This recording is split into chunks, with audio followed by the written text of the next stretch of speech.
Buenos días.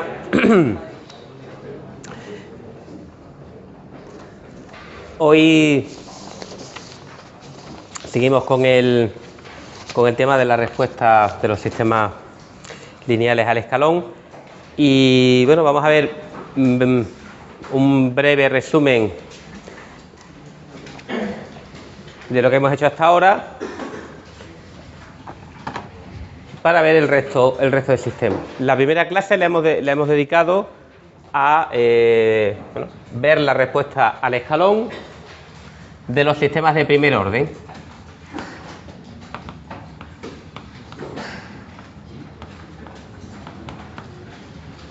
Y la segunda clase a los sistemas no de segundo orden, sino los sistemas de segundo orden que tienen dos polos complejos conjugados, ¿vale? No cualquier sistema de segundo orden, en particular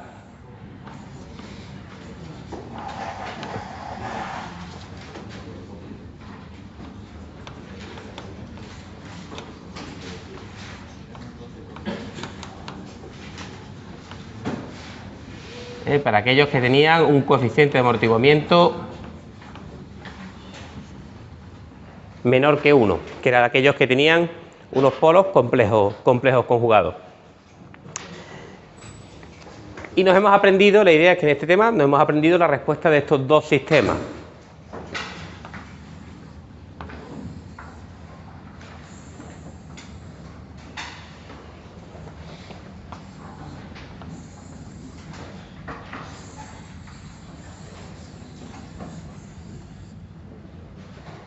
Una respuesta que esta es la que se llama sobreamortiguada, que no presenta sobreoscilación, y una respuesta que potencialmente presenta una sobreoscilación que se llama subamortiguada. Y esto nos lo aprendemos entre comillas porque sabemos que en función de los parámetros que hemos definido podemos rápidamente caracterizar la respuesta. El régimen permanente frente a una entrada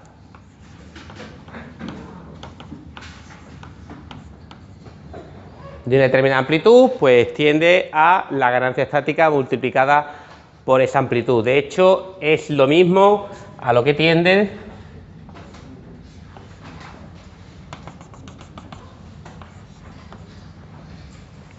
la ganancia estática. Tiene el mismo significado tanto del sistema de primero como de segundo orden. Y la forma a la que tiende ese valor, pues sí que viene localizada, pues lo habíamos dicho, por la posición de los polos. El tiempo en el que alcanza el 63% viene dado por tau.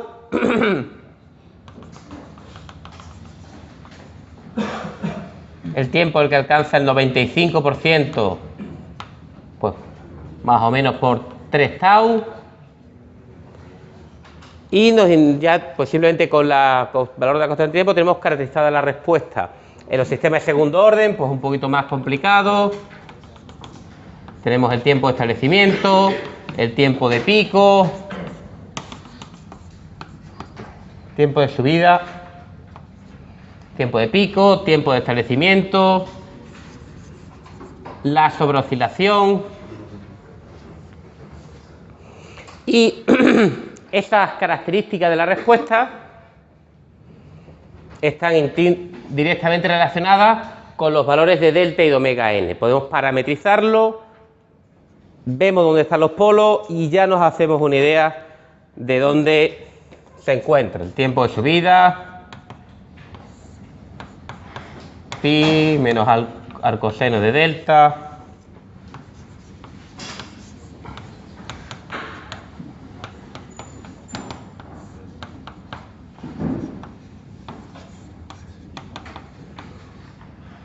tiempo de establecimiento es menor.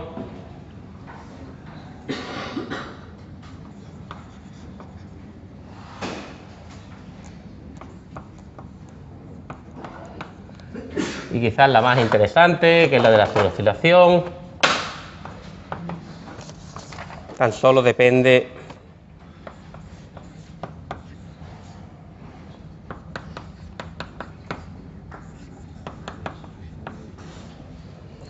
del coeficiente de amortiguamiento.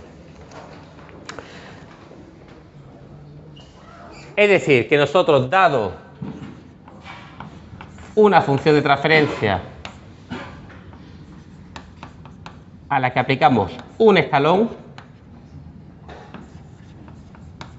pues en el caso de que G de S se comporte, tenga tan solo un polo real o tenga los dos polos complejos conjugados, ya no sabemos su antitransformada, por lo tanto ya podemos caracterizar su respuesta.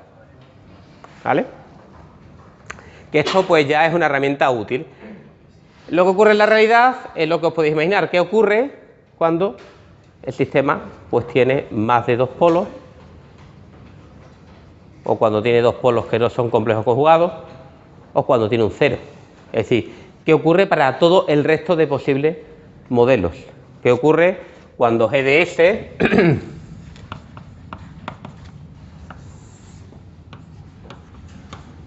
tiene un determinado numerador, un polinomio, un montón de ceros, los que sean?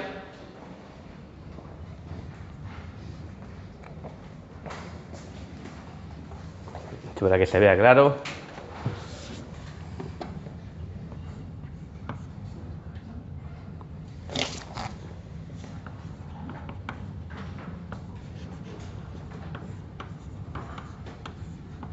Tiene un montón de ceros.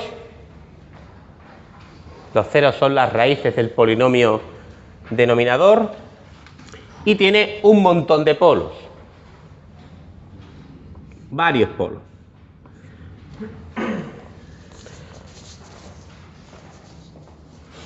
Independientemente de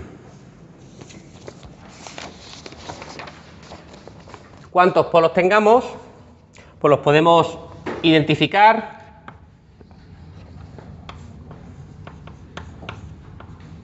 en polos reales y polos complejos conjugados.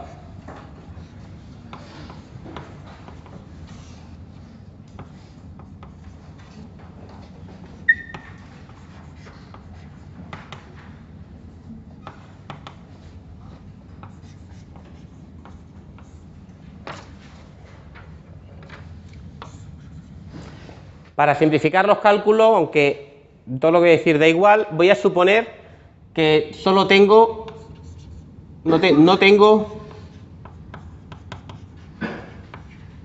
polos múltiples.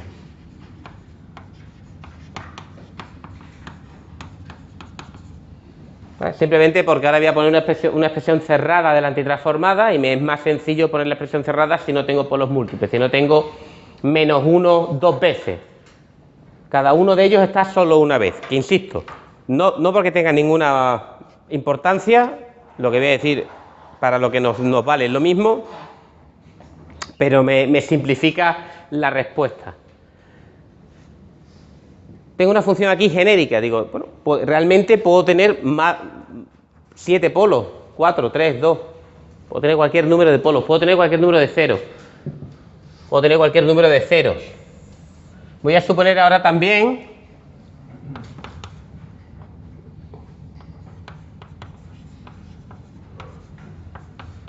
para simplificar que tengo menos ceros que polos. ¿Vale? Esto significa que m es menor que t más 2r, pero bueno, esto no tiene ninguna importancia. ¿Vale? Que el orden del numerador es menor que el orden del denominador, que también es simplemente para simplificar la expresión matemática. Bueno, y ahora, ¿qué podemos decir? Porque en realidad, en la realidad, pues cuando nosotros vayamos a estudiar un sistema, pues es probable que a lo mejor sea mayor de orden 2 o que tenga dos polos reales. O que tenga dos polos reales y un cero. Es decir, eso sin hablar de sistemas también más complicados, con dinámicas más complicadas, que tengan dinámicas de orden superior, de orden 3, 4, 5 o 6. ¿Qué podemos decir de ese tipo de sistemas? Con lo que hemos visto hasta ahora. ¿Vale? Porque esto ya, pues, en principio, no nos vale. Esto es un análisis muy específico solo para sistemas con dos polos complejos conjugados, solo para un sistema con un polo real. Bueno, pues A partir de aquí, las herramientas que vamos a ver ahora ya no son herramientas exactas, sino que entramos dentro de un aspecto un poco cualitativo. Vamos a hacer un análisis, la clase de hoy son un análisis cualitativo, en el sentido de que vamos a tener una información aproximada para hacernos una idea de cuál puede ser la respuesta de un sistema complejo. Pero no vamos a tener una herramienta analítica para obtenerla, porque no la hay. La única forma de saber cuál es la respuesta al escalón de un sistema genérico es hacer la antitransformada. No hay ninguna otra. No hay una fórmula cerrada que nos vaya a decir la pinta que tiene. Pero vamos a tener una herramienta cualitativa para poder más o menos hacernos una idea. Para ello, bueno, si aplicamos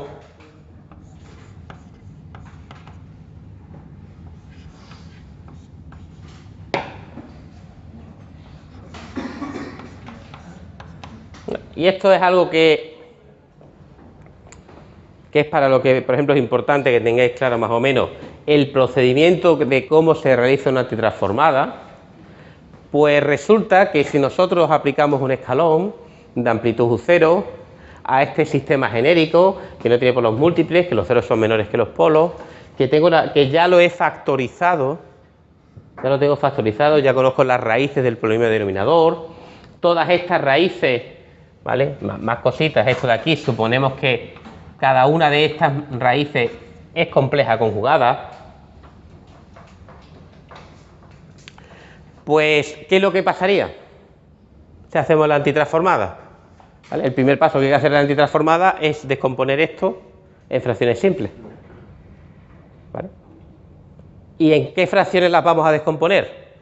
Pues va a aparecer una fracción con el polinomio, con el denominador s, otra fracción con el polinomio s más p1, otra fracción con el polinomio s más p2, otra fracción con el polinomio s más p3, hasta que tenga los t polinomios, y después voy a tener un montón de fracciones con los polinomios s cuadrado más 2 delta k omega k más omega k cuadrado, uno para cada uno de estos elementos, es decir, que va a haber sumando una fracción por cada uno de los polos. Y después cada uno de ellos las voy a antitransformar. La del primer elemento, por ejemplo,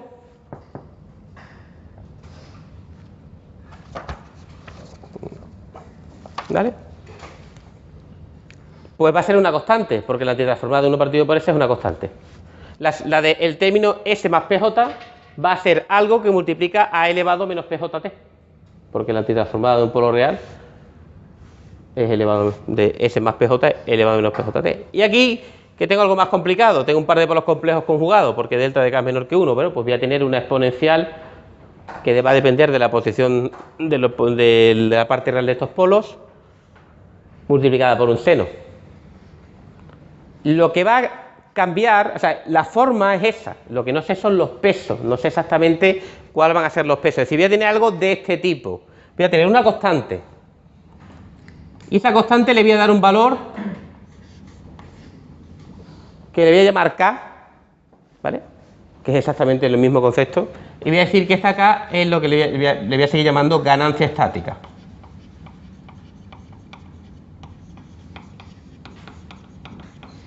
Multiplicado por la amplitud de la entrada. Y ahora voy a tener un montón de términos que están sumados. Si tenía t polos, voy a tener t términos sumandos que van a tener, no sé cuál va a ser el peso, no sé cuánto vale esta constante, pero lo que sí sé es que van a ir multiplicando a un exponencial que depende de la posición del polo correspondiente. La forma sí la conozco. Esto no. Para hacer esto tengo que calcular, eso depende del residuo. Tengo que hacer la antitransformada para saber cuánto vale ese valor. Y para estos términos, pues realmente tengo algo parecido. Tengo un sumatorio. Voy a tener en este caso, le he llamado K. Van a tener un peso. Y la forma que tienen es un poco distinto, pero es parecido. Es un exponencial.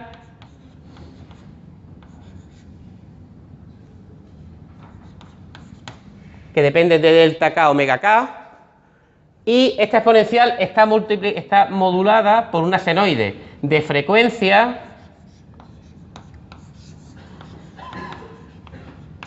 omega k multiplicado por 1 menos delta k al cuadrado. Esta senoide lo que pasa es que está desfasada, ¿vale? Y el desfase no lo conozco,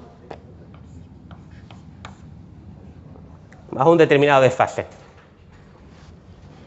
Los pesos, AK, BK, CK, estos pesos son constantes, no los conozco y son los que obtendría de hacer la antitransformada. Pero me quedo con la forma. ¿Vale? Me quedo con la forma.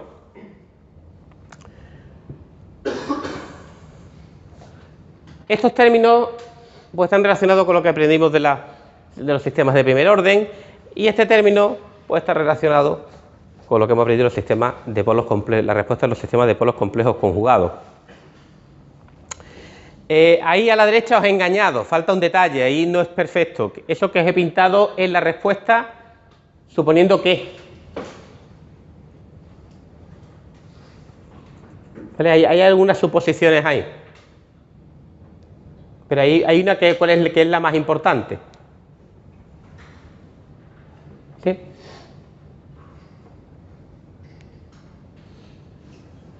Esto es verdad si se da una condición.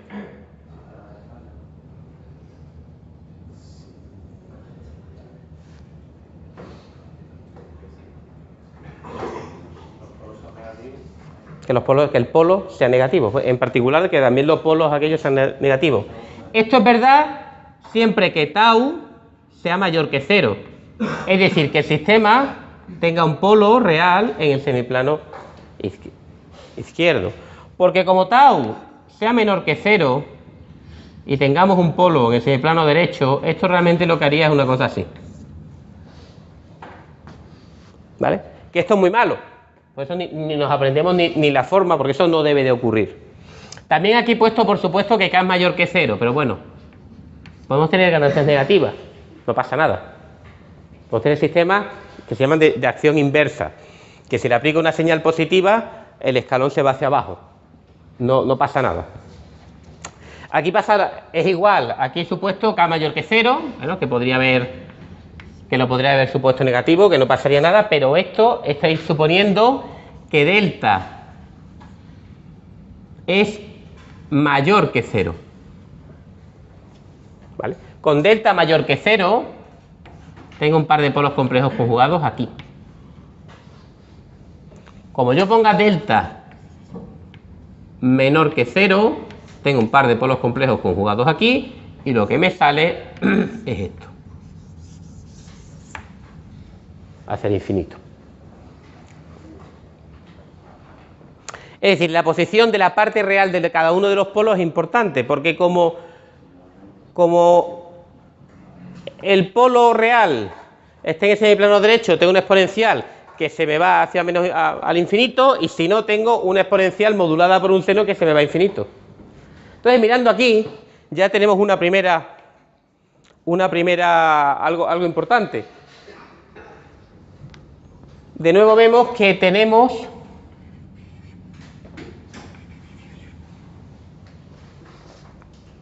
un montón de exponenciales que dependen de la parte real de los polos.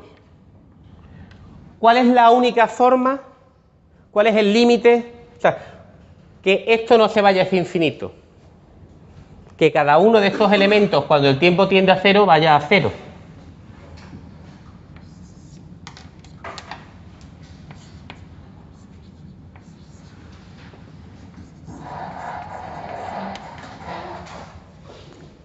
La única forma de que ese límite sea algo determinado, que no se vaya a infinito, es que todos estos elementos tiendan a 0, por lo tanto, que tenga todos los polos en el semiplano izquierdo. Con que haya uno de ellos, si yo tengo 10 polos y 9 de ellos están en el semiplano izquierdo,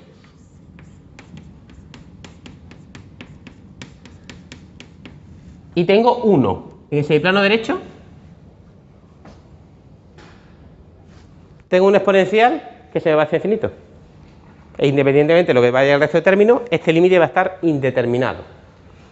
La única forma de que la respuesta a un escalón sea un valor constante es que todos los polos estén en ese plano izquierdo, que es lo que vamos a ir diciendo, que todos los polos sean estables.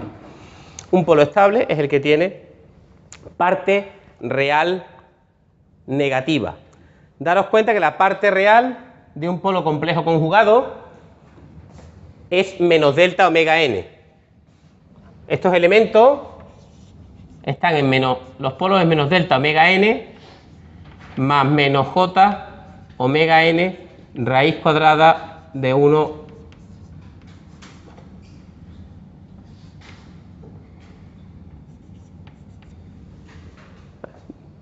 en este caso menos delta k omega k. Esta es la parte real y aquí tenemos la parte imaginaria, que por eso os comentaba que esta relación es importante que os la sepáis. En el caso de que todos estén en ese plano izquierdo, pues la salida en régimen permanente es el valor de lo que he llamado ganancia estática multiplicado por la amplitud de la señal de entrada. Aquí entramos en el concepto de estabilidad.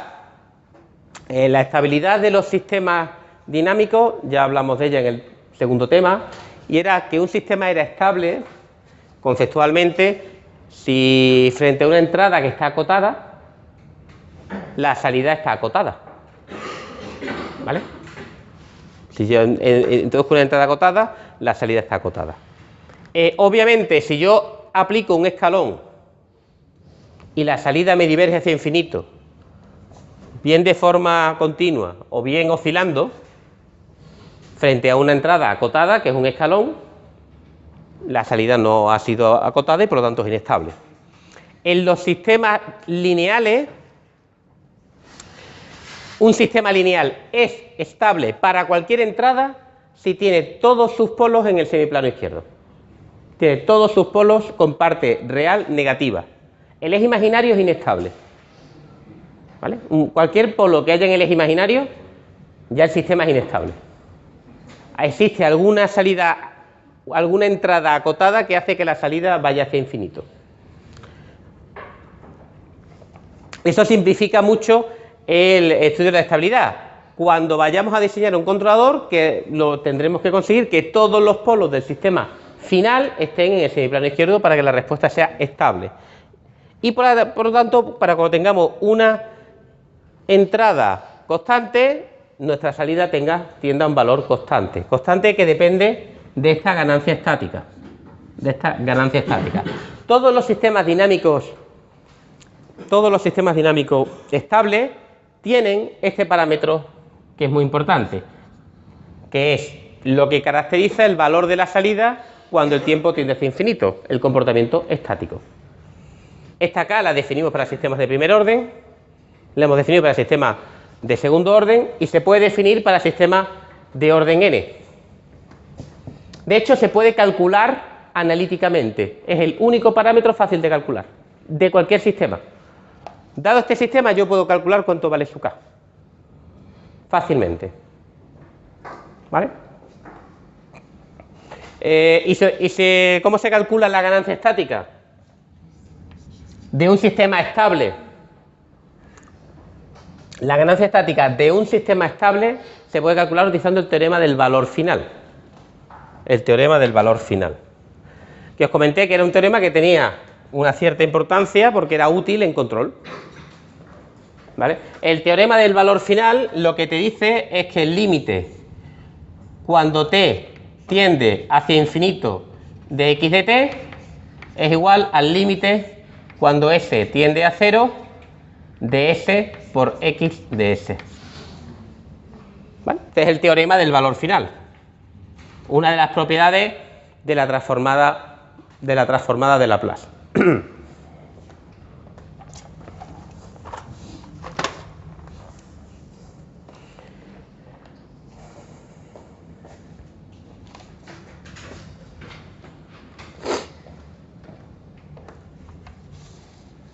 Pues este teorema es el que vamos a utilizar para definir K, porque el límite cuando t tiende a infinito de I de t es igual a K por U0,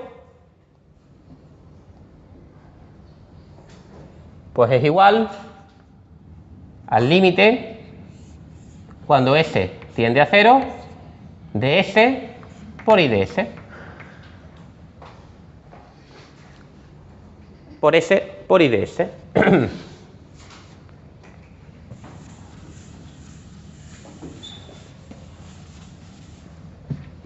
Y I de S yo lo conozco.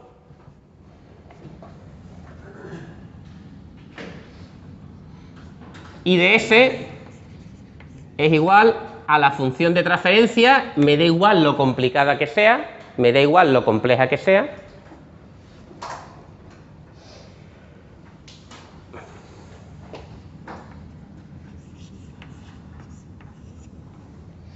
por U de S.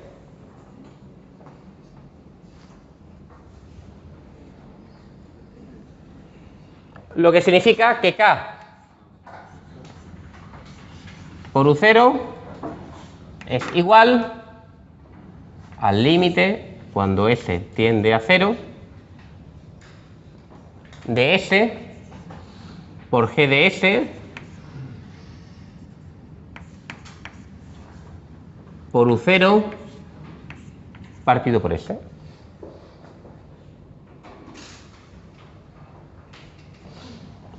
Esto se va con esto se va con esto, y me dice que la ganancia estática de un sistema estable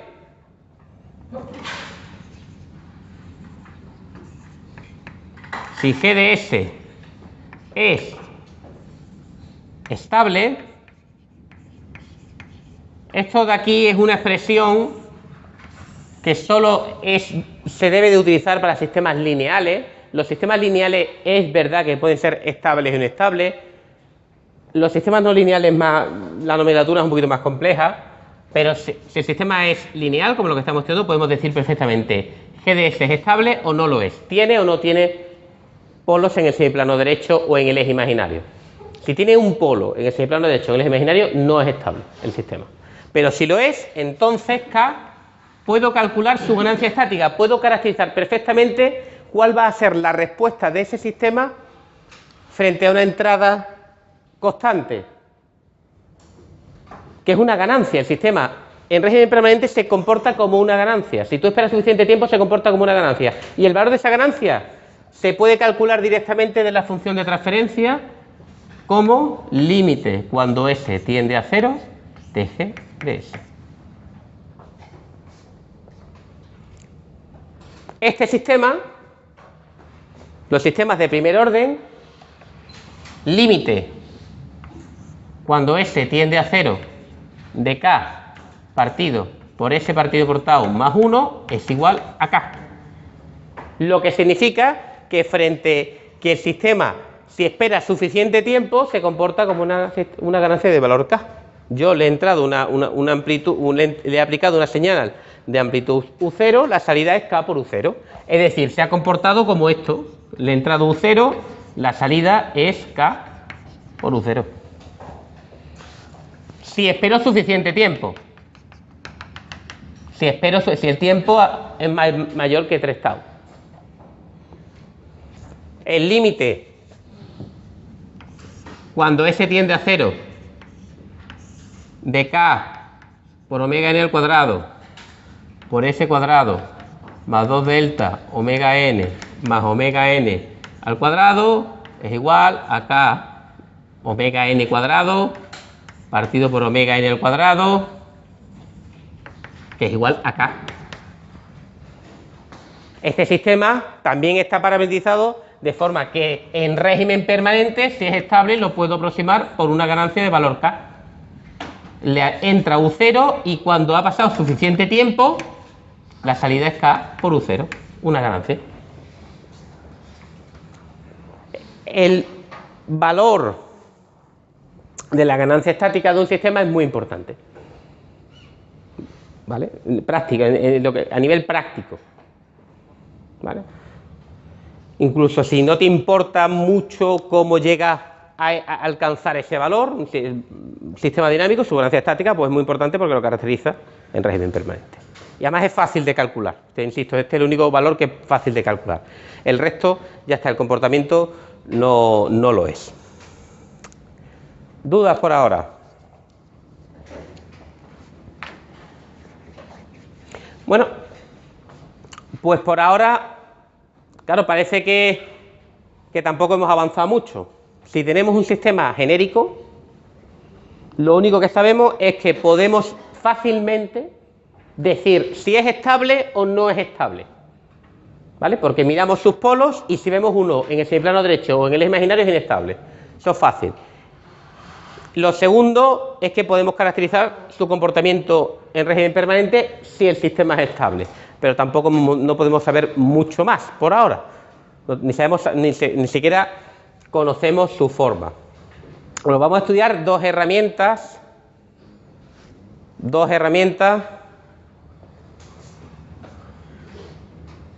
o dos conceptos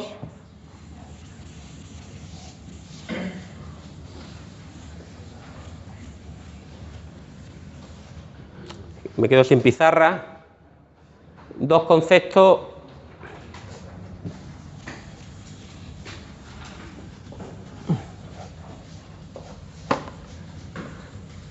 que utilizaremos sobre todo en el tema de diseño en lugar de las raíces.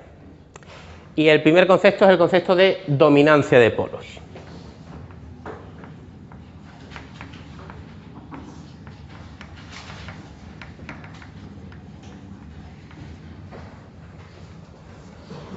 El concepto de dominancia de polos. La dominancia de polos se puede justificar de dos formas. La dominancia de polos se puede justificar de dos formas. Por los residuos o por la velocidad de la respuesta. O por lo rápido que se desvanecen estas exponenciales. ¿Vale? Son dos justificaciones diferentes y están relacionadas. ¿Vale? Y están relacionadas.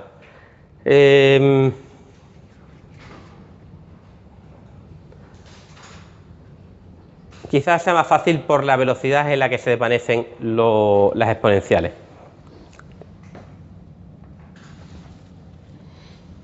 Si yo tengo dos polos,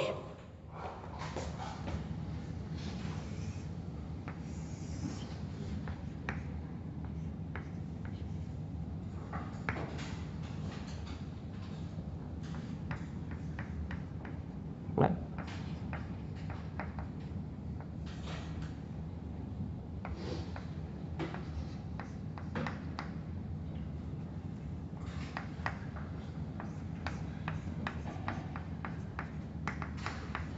Un sistema real con dos polos.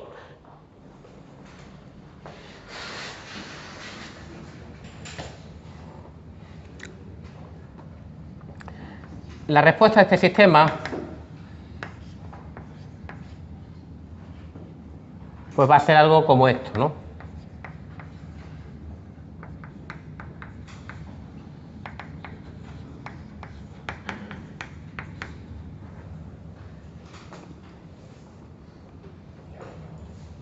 Yo ya he puesto aquí una posición relativa de estos dos polos. Este término se desvanece en el tiempo. Si yo pinto e elevado a menos P1t y elevado a menos P2t, son funciones que se desvanecen en el tiempo. ¿Vale? Las dos empiezan en 1.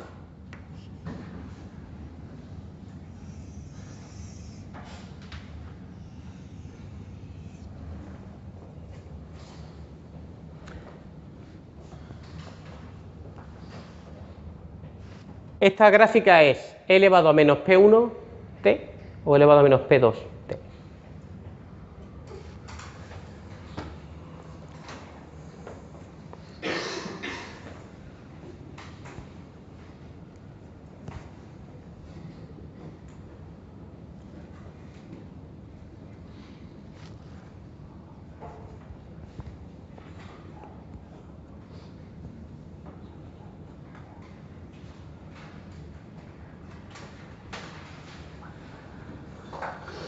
Para que no, lo que más fácil.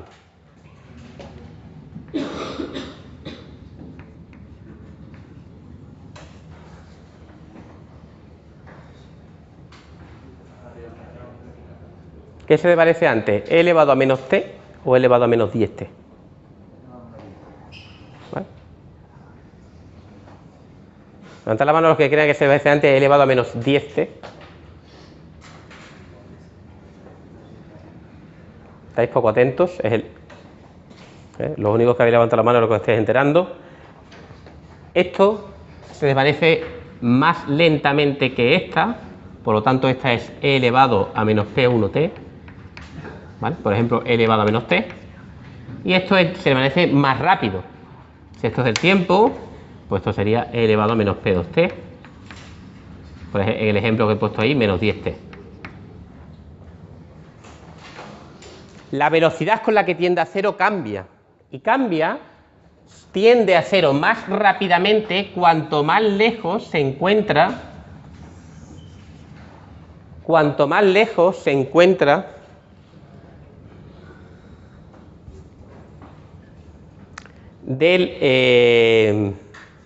cuanto más lejos se encuentra del eje imaginario, del origen.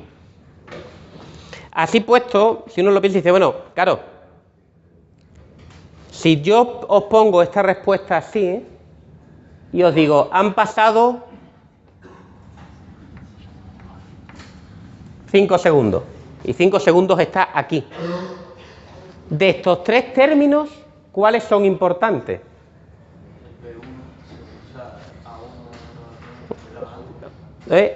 Cuando han pasado 5 segundos, en I de t, k por u0 vale k por u0. Pero esto vale 0. No, esto no vale 0. Este vale 0. A los 5 segundos, este término vale 0.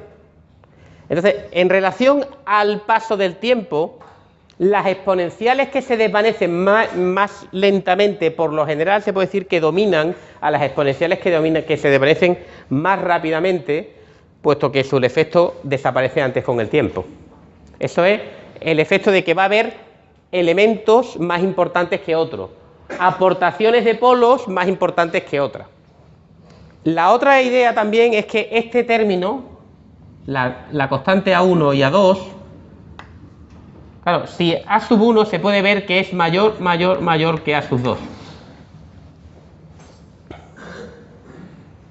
Eso a lo mejor no me creéis, pero se da que por lo general, sobre todo cuando hay polos reales, esto es más fácil, el valor de la constante que multiplica la exponencial va a ser mayor para los polos que están más cerca del origen y menor para los polos que están más lejos del origen.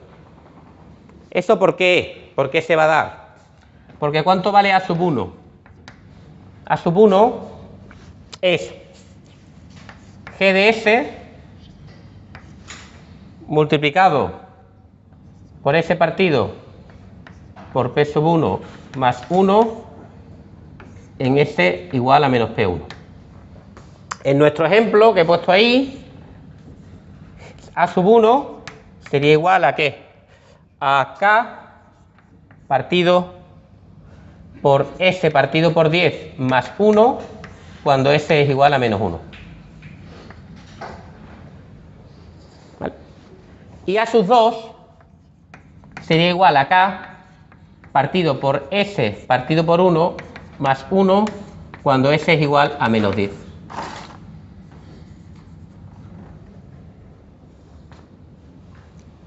Esto ya cuesta un poco más de ver. Esto cuesta un poco más de ver. Pero el valor que está multiplicando a la exponencial del término de un polo se obtiene sustituyendo en la función de transferencia S por ese polo. El valor absoluto de este polo es menos 10. El valor absoluto de este polo es menos 1, que depende de lo lejos que estás del origen. Si yo tengo una función de transferencia que he dicho que el orden del denominador es mayor que el orden del numerador, cuanto mayor sea la S, el módulo de este número complejo va a ser más pequeño. Y el módulo de ese número complejo va a estar relacionado íntimamente con el valor de esta constante. Lo que significa que, por lo general, por lo general, cuanto más lejos te encuentras, el residuo que tienes es más pequeñito. Cuanto más pequeñito el residuo, esta constante es más chica y por lo tanto pesa menos. Vamos a calcularla. ¿Esto cuánto vale?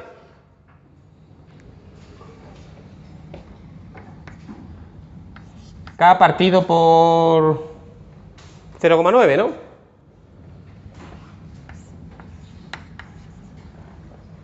Casi 1. Esto vale casi 1. ¿Y esto cuánto vale?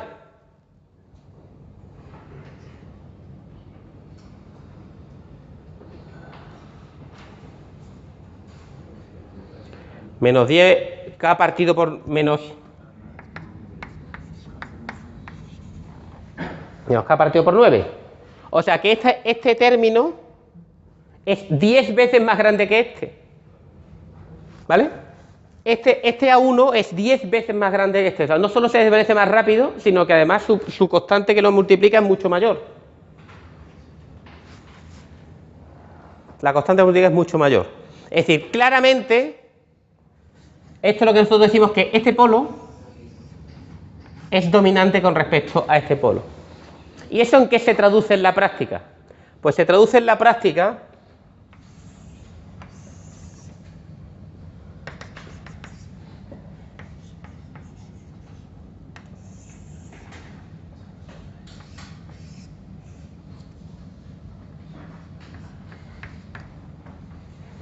que la respuesta de este sistema, más o menos, es igual que la respuesta si no estuviera este polo. Se comporta más o menos como si no estuviera. Es despreciable esta aportación. No la aportación. Sí, la aportación es despreciable y en la práctica, si tú la aproximaras, pues prácticamente es igual. Porque este polo afecta muy poco a la respuesta dinámica de este sistema, porque la mayor parte de la dinámica está dominada por el polo lento. Hablamos de polos rápidos y polos lentos. Los polos lentos son los que están cerca del origen, los polos rápidos están lejos del origen. Los polos lentos dominan a los polos rápidos. ¿Vale? Esto lo vamos a ver ahora. Lo ponemos ahora. Esto es que si no lo veis en MATLAB, pues no se ve especialmente bien. No se ve especialmente bien. Pero si hacemos la respuesta, esto sería GDS igual a K partido por S partido por P1 más 1. Y la otra sería algo así como esto. ¿Vale? Esta de aquí sería la real. ¿Vale? La real sería un poquito más lenta por el efecto de este polo. ¿Vale?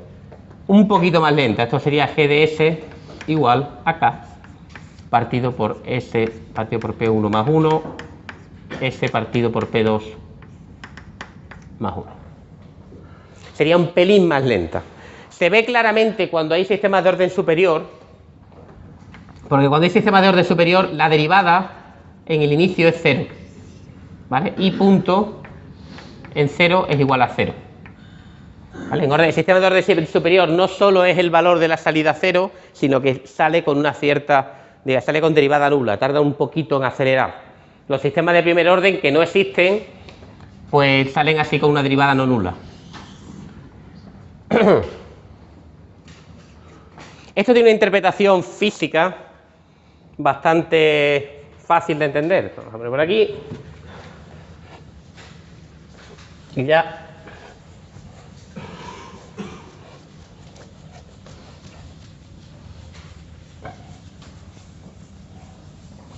Tiene una interpretación física bastante fácil de ver. Este sistema, ¿no? Teníamos K partido S partido por P1 más 1, S partido por P2 más 1, pues es la conexión en serie, se puede interpretar como la conexión en serie de dos sistemas. Esta es la acción de control, esta es la salida, ¿vale? Pues se puede interpretar como que esto es la acción de control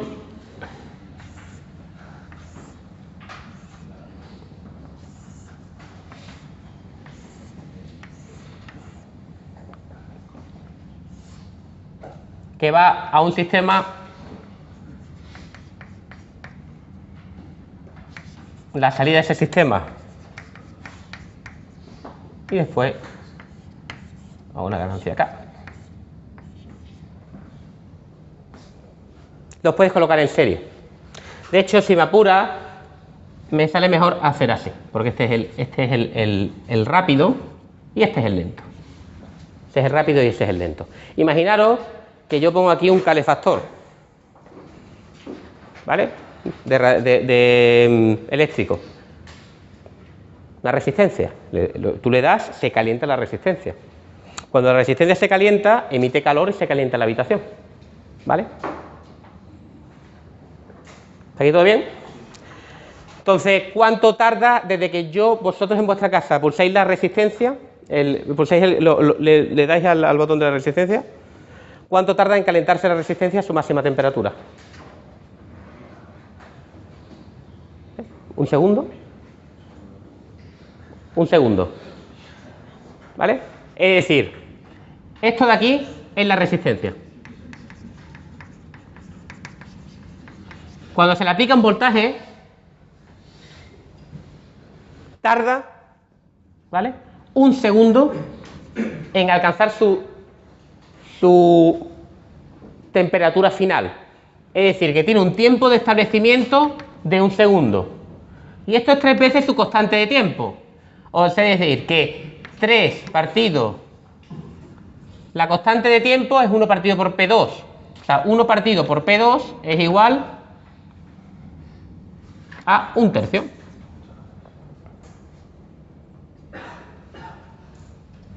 Esto es el tiempo que tarda en calentar. Ahora dice yo coloco aquí una resistencia.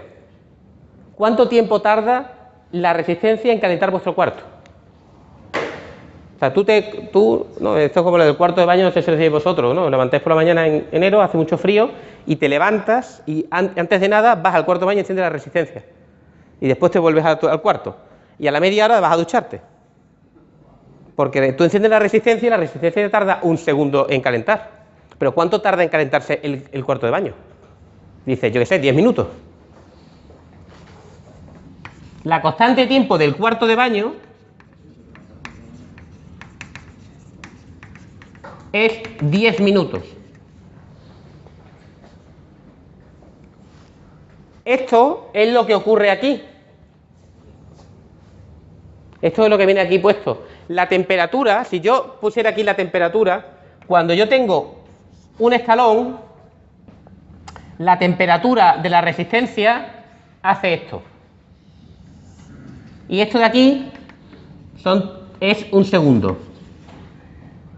Si yo no tuviera esto, si yo le aplicara un escalón a la salida del baño, lo que tendría sería esto, y esto serían 10 minutos. Esto serían 10 minutos.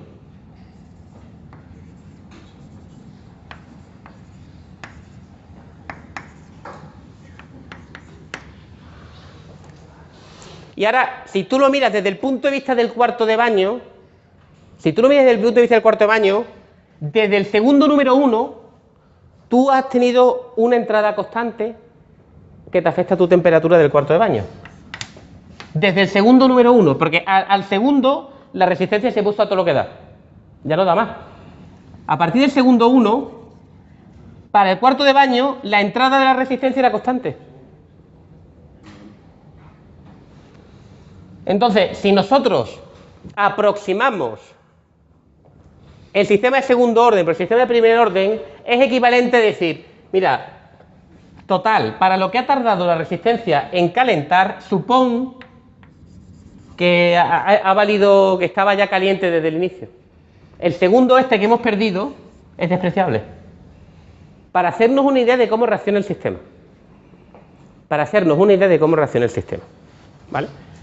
Esta es la idea de que las dinámicas lentas alcanzan su valor de régimen permanente y por lo tanto, si la dinámica que queda es mucho más lenta, estás cometiendo un error, pero es pequeño.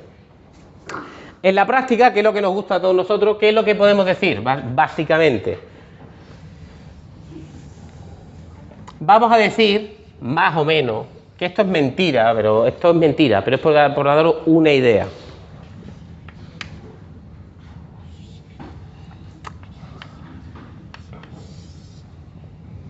Que un polo o un conjunto de polos va a ser despreciable con respecto a otro conjunto de polos si la distancia que hay de ese conjunto de polos al origen es 5 veces mayor que la distancia que hay del segundo conjunto de polos del origen. Es decir, cuando d sub 2 es mayor más o menos que 5 veces la distancia. En este ejemplo que os he puesto yo, que lo he cogido para que salga magnífico, el polo número 2 estaba 10 veces más lejos del origen que el polo número 1. ¿Vale? D sub 2 partido por D sub 1 partido por D sub 2 era 10.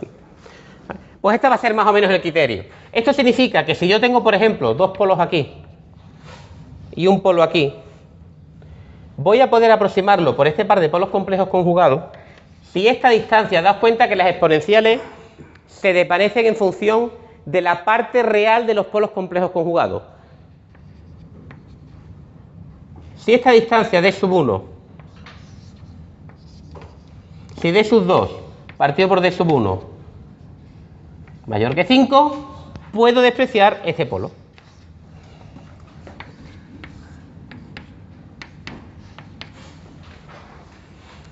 Si esta distancia D sub 1 es más pequeña y D sub 2 es mayor que 5 veces D sub 1, puedo despreciar estos polos. Y si tengo, por supuesto, otro polo aquí y otro polo aquí, los puedo despreciar. Cuando están juntos, no. Vale, lo vamos a ver ahora. Cuando están juntos, pues no hay nada que decir, te aguantas. No tienes nada que decir. Te puedes imaginar conceptualmente que más o menos va a estar como una media entre los dos. Entre la velocidad de los dos polos. No, pues no, mentira, mentira. Si tú tienes dos polos reales, la velocidad más o menos van a ser más lentos que cualquiera de ellos dos. Es como si las constantes de tiempo se sumaran. Más o menos, ¿vale? Son más lentos. Cuantos más polos tienen, más lenta la respuesta de un sistema. Bueno, pues esto con respecto a los polos. Nosotros utilizaremos dominancia de polos. De hecho, lo vamos a utilizar casi como una cosa que después vamos a decir, vamos a diseñar sistemas de control que vamos a conseguir tener polos dominantes de una determinada forma, que después va a ser mentira. Pero es lo que será nuestra suposición de diseño. Vamos a intentar aplicar dominancia de esta forma. Para poder, los que hayáis estado atentos, os habréis dado cuenta que yo esta GDS no la he puesto de una forma aleatoria. ¿Vale? Esta GDS no la he puesto de una forma aleatoria. La he puesto de forma que cae en la ganancia estática. Y aquí no he puesto S más 3, he puesto S partido por P1 más 1, S partido por P2 más 1, ¿vale? Porque cuando el límite cuando S tiende a 0 de todos estos términos vale 0, por lo tanto la ganancia estática es K. Cuando uno, y aquí también he hecho un poquito lo mismo, no, aquí le he liado, aquí ya le he liado del todo. Esto no es así, esto es S partido por P2 más 1, ahora sí, y esto es S partido por P1 más 1, ahora sí. Aquí lo he vuelto a hacer. Este es un sistema de ganancia estática 1, este es un sistema de ganancia estática 1 y toda la ganancia estática la he sacado aquí. Cuando uno desprecia, cuando uno dice desprecio los polos, tiene que hacerlo de forma que la ganancia estática del sistema simplificado se mantenga. Es decir, yo tengo GDS y paso a un G reducido de S. Pues lo tengo que hacer de forma que el límite cuando S tiende a 0 del sistema original sea igual al límite cuando S tiende a 0 del sistema reducido. Es decir, tengo que, cuando aproximo un sistema por sus dinámicas dominantes, lo hago de forma que mantengo la ganancia estática. Lo hago de forma que mantengo la ganancia estática. Aquí se ve tanto el reducido, esto era GR, como el original, en régimen permanente, dan un mismo comportamiento. Y eso lo tengo que hacer, hay que hacer un poquito de cuidado, porque muchas veces, el ejemplo más, esto es una tontería. Si yo tengo g de s igual a 1 partido por s más 10 y s más 2, ¿vale? Y ahora digo que el g reducido es igual a 1 partido por s más 2, lo he hecho mal. ¿Vale? De hecho, si queréis entenderlo, preguntaros cómo tendríais que... Está claro que menos 10 está 5 veces más lejos que menos 2, perfecto, puedo eliminar el efecto del polo menos 10, pero esto está mal. Porque este sistema y este sistema no tienen la misma ganancia estática. De hecho, si lo ponéis en MATLAB, le aplicáis el escalón, veis la respuesta al escalón, veis que no tiene nada que ver y ya está, está mal hecho. ¿Dónde tienes que poner que son iguales las ganancias? La ganancia estática. Se tiene que cumplir esta. Porque eso le pones a más, ¿no? Es decir, cuando reduces, le multiplicas a... Tú multiplicas por lo que te haga falta para que la ganancia estática se mantenga. ¿Vale? Le multiplicas por el factor ganancia para que la ganancia estática cuando hagas este cálculo y este cálculo te dé la misma ganancia estática. Bueno, este es uno de las formas que vamos a trabajar. Dominancia de polo.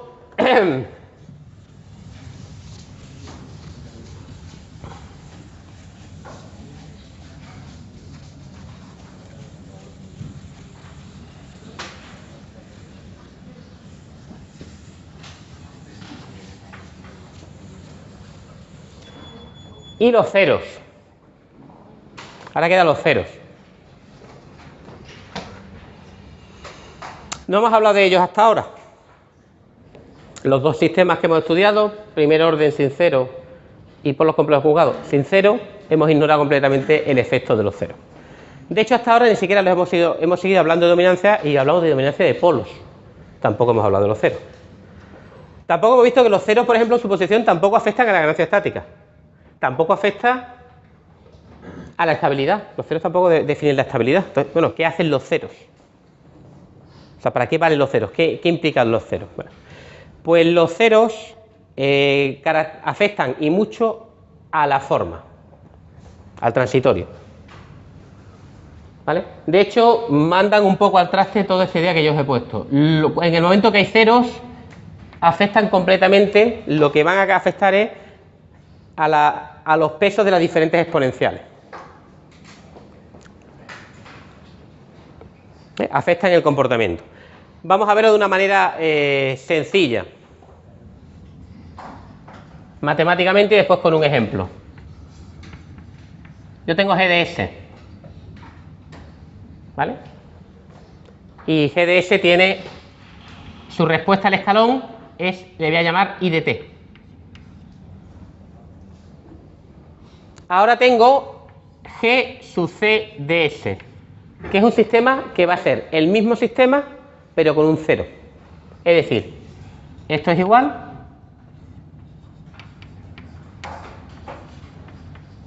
a s más 1 por g de s. Le he metido un 0. Los ceros ya lo vamos a dibujar con círculo en menos 1. Más lo que tuviera el sistema original. ¿Cómo ha afectado a la respuesta que yo... Esto lo voy a poner en C.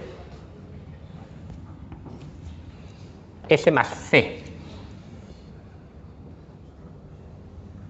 Más fácil. S partido por C más 1. ¿Por qué S partido por C más 1?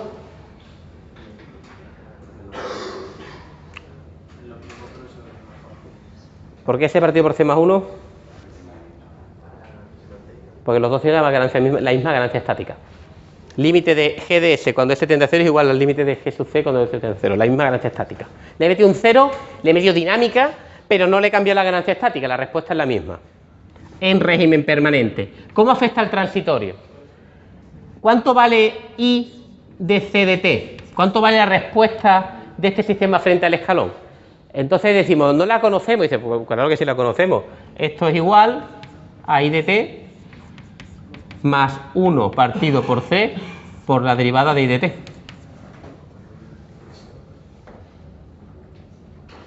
El cero que has dibujado ahí, eso sería menos c partido Menos c. por s.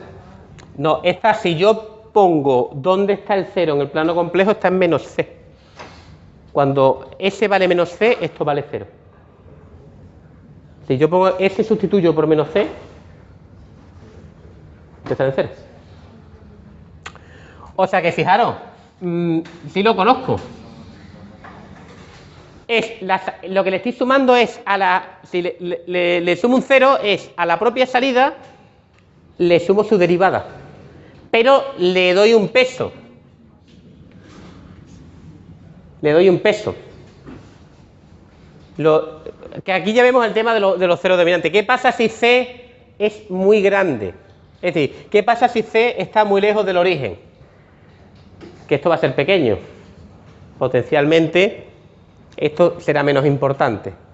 Pero eso es un poquito relativo, porque la importancia del valor de C. Y bueno, ¿y qué pasa cuando C tiende a 0? Que esto tiende hacia infinito. ¿Vale? Pero la posición de C va a decir cómo de importante es la derivada. ¿Y la posición de C con respecto a qué? Con respecto a los polos de G. El ejemplo que se pone rápidamente.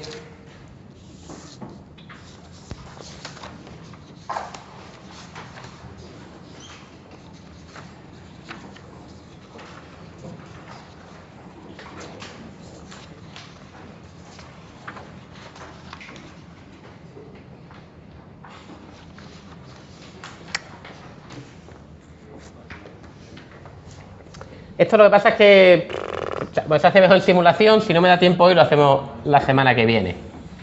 Si imaginamos que yo tengo un polo en menos 5 y yo tengo un polo en menos 10.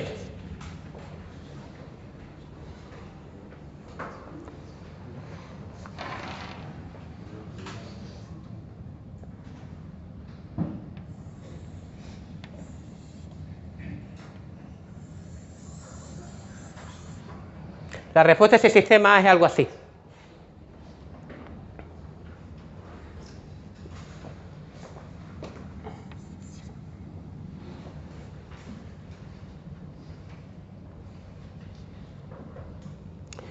Si yo pinto cuánto vale la derivada parte de 0.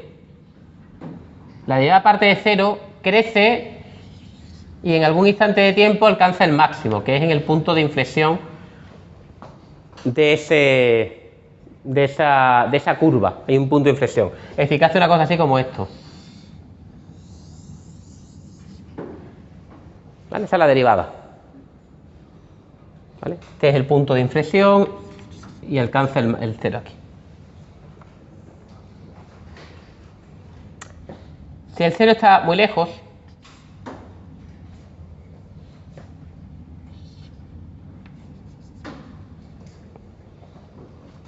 si esto lo divido por 20, resulta que esto prácticamente no afecta.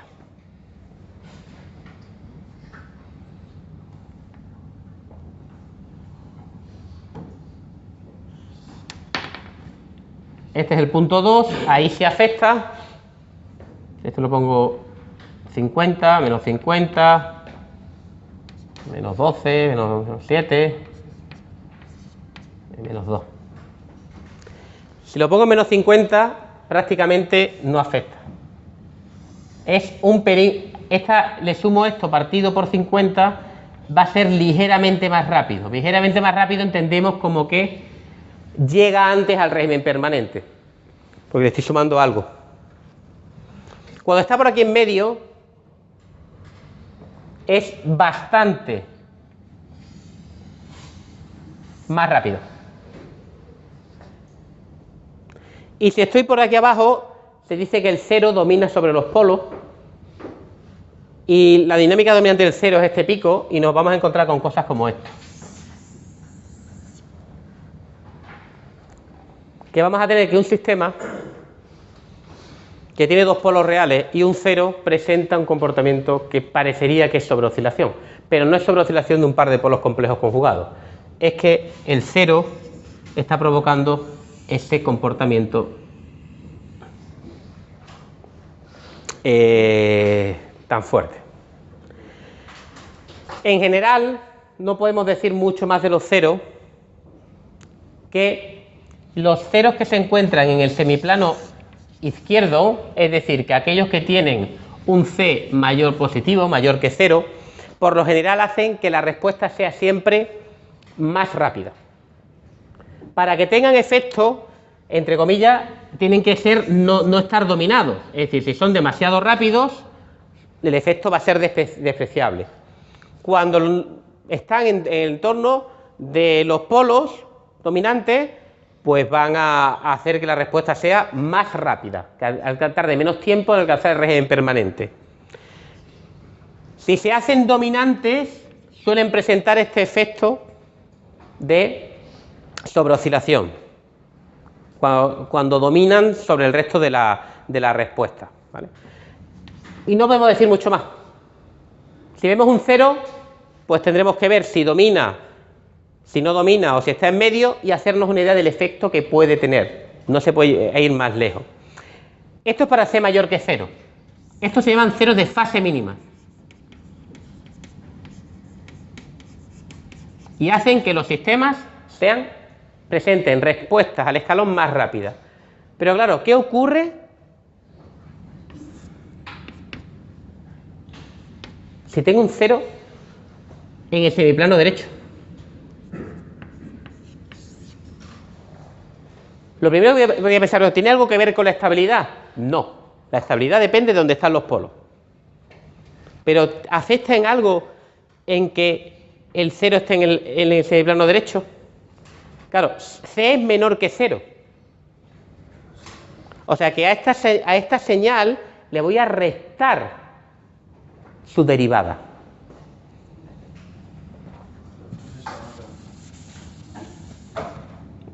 Un momentito. Sí. ¿Qué? No, porque es sumado. C menor que 0, polo en 1. ¿Vale? ¿Qué ocurre si yo a esta señal le resto algo que es positivo? La derivada no ha cambiado de signo, lo que se le estoy restando. ¿Vale? Pues nos aparece un efecto que solo aparece cuando hay ceros de fase no mínima, que son los C menor que 0, son los ceros de fase no mínima, y además tienen un efecto muy claro, que lo que ocurre es que la respuesta hace algo así como esto.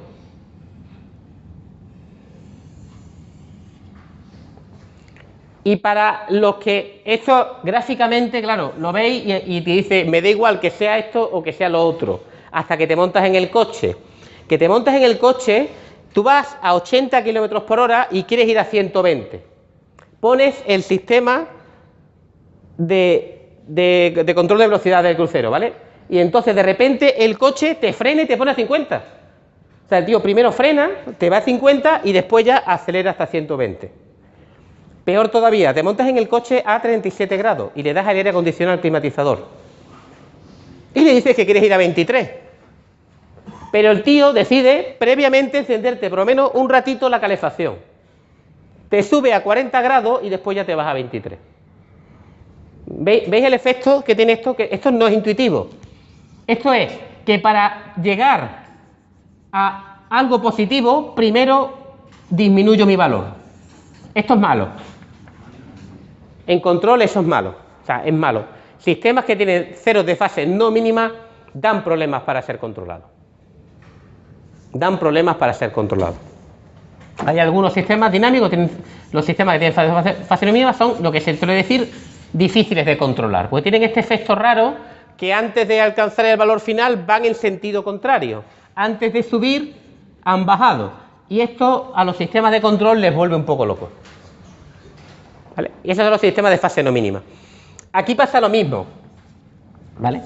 Puedo tener respuestas que son así, si el sistema más o menos está en el mismo orden. Si está muy lejos el polo, si C vale por ejemplo menos 100, haría algo así. ¿Sabes? Si C vale menos 100, tendríamos un ligerísimo componente de fase no mínima.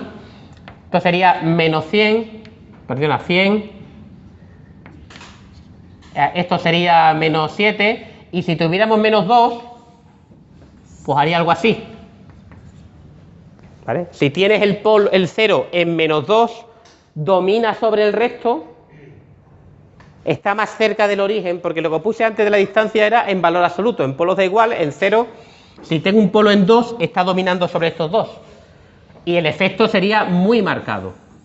Cuanto más domine la dinámica, el efecto será más o menos marcado, el efecto de ir en contracorriente.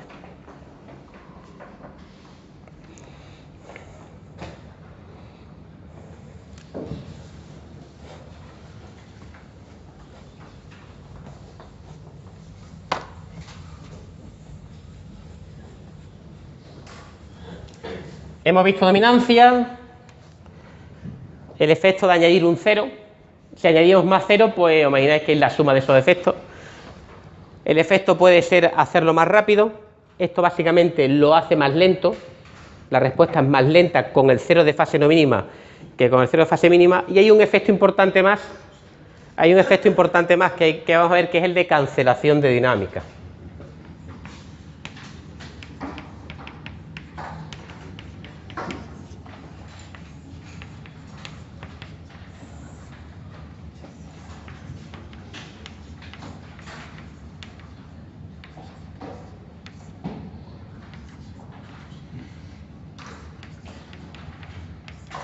Es que esto no.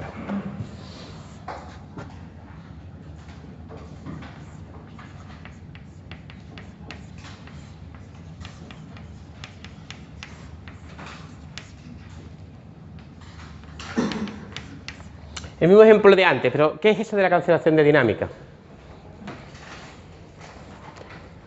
La cancelación de dinámica es que obviamente si yo os digo calcularme la respuesta de este sistema al escalón cuando C es igual a 5.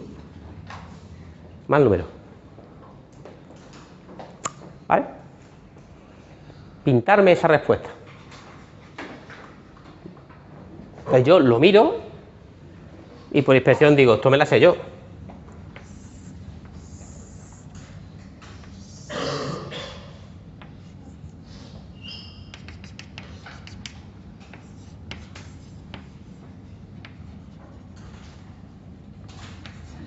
Toma ya. ¿Por qué? Porque digo, bueno, S partido por 5 más 1 se va con el S partido por 5 más 1. Si se van, pues tengo la respuesta de un sistema de primer orden con una constante de tiempo de 10. No, esto sería 0,1. Una constante de tiempo de 0,1. Pues ya está. De hecho, si yo dijera que esto es C igual a 5, si yo os digo que esto es C igual a 10, haríais lo mismo. Iría 1, lo que pasa es que 0,63 sería 1 partido por 5.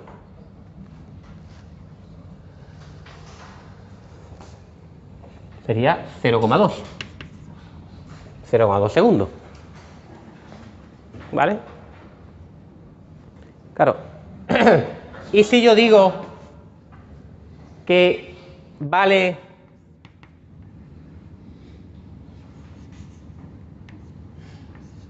4,95 el 0. ¿Vale? O sea, si yo lo pinto, este caso está claro que es este. Tengo un polo en menos 10. Aquí tengo un polo en menos 5. Pero ¿y si lo que tengo es un polo en menos 5, un 0 en menos 4,95 y un polo en menos 10?